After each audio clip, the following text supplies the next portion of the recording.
Okay, this morning I am canning beans. I straight can dried beans. And what I do, it's a little bit over, these are pints, these are a little bit over half a cup of dried beans. And they take 9, and I don't do all, I could do all kidney beans at one time, but we like a variety, and we go through a variety of beans. It's just nice to have them all ready. Some kidney beans here. And there's a teaspoon of salt, black-eyed peas, and water to fill. You can use warm water or hot water or just tap water. Pickling salt.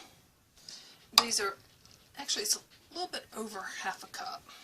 Kind of a heaping half cup, because I found that a half cup doesn't quite fill the jar as nicely. I tilt them to the side, and even though when I put them right, they're not all hanging at the bottom, because I've noticed when I just, left them sitting up and didn't tilt them like this, that they kind of compacted and went to mush toward the bottom of the jar, and they didn't rise up. So now, gotta wait for the canner to vent for 10 minutes, strong vent, before I put the 10-pound weight on there. And I hope that shows up. My little cheat sheet. I go by this, 25 minutes, excuse me, 75 minutes at 10 pounds. And, let it cool off. The website I got it from. But the texture and everything is better, and there's nothing besides the salt and water in there with the beans. And I did pre-wash them, so turns out well. I used to start my 10-minute vent timer when it was venting like this. And fortunately, I tended to over-process. I still do.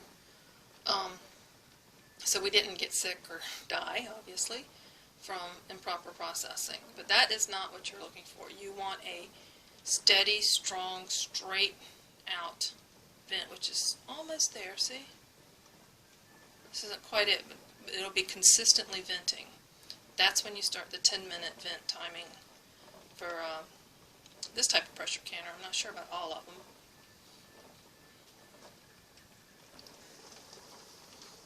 Okay, that is what you want to see before you start your timer. When the timer goes off, turn that off, and you put the weight on it. Came right up. And it takes another, sorry about that, another 10 to 20 minutes for that to start jiggling. This is a gaugeless pressure canner, and it's aluminum, Presto brand. We've been living here for 15 years since we've had this gas stove, and only last year did I learn that I shouldn't. I would put it up. See that? It's kind of a little bit more than medium, but I would have it all the way up high and get this thing going really fast. Well, come to find out, that was way too many BTUs for these aluminum pressure canners, and this is a new canner, and that's where I reread the directions and learned that I wasn't supposed to have it on full. But my old pressure canner, which does have a gauge, didn't work. All these years that I was incorrectly using it, it was still okay, but now that I know I'm not supposed to, I'm being more cautious with that. And like I said, it's going to take another 10-20 minutes before that starts jiggling. And I can start the 75-minute timer, and just kind of, I do need to reduce the temperature and just get it down kind of in between medium and warm for this stove. Every stove's different. I initially started with a regular stove with the elements, and that took forever just to get the water boiling. This is so much faster. Notice how it's starting to jiggle? When it gets a little bit stronger, I'll start the 75-minute timer.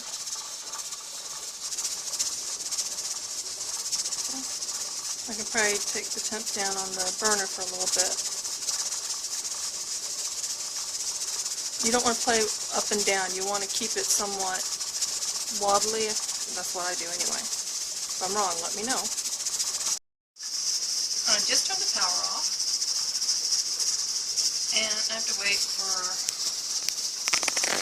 that thing right there to go down.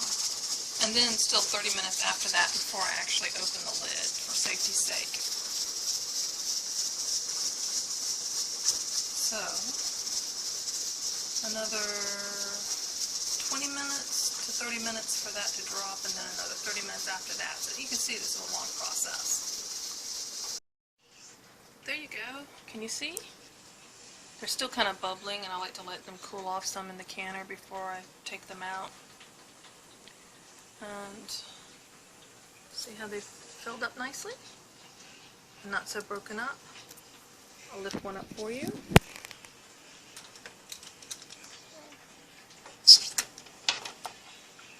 The lima beans. And they're not overly cooked this way either. You would think they would be. Black beans or red beans, I'm not sure. No, those are kidneys right there. See, they look a little too mush to me.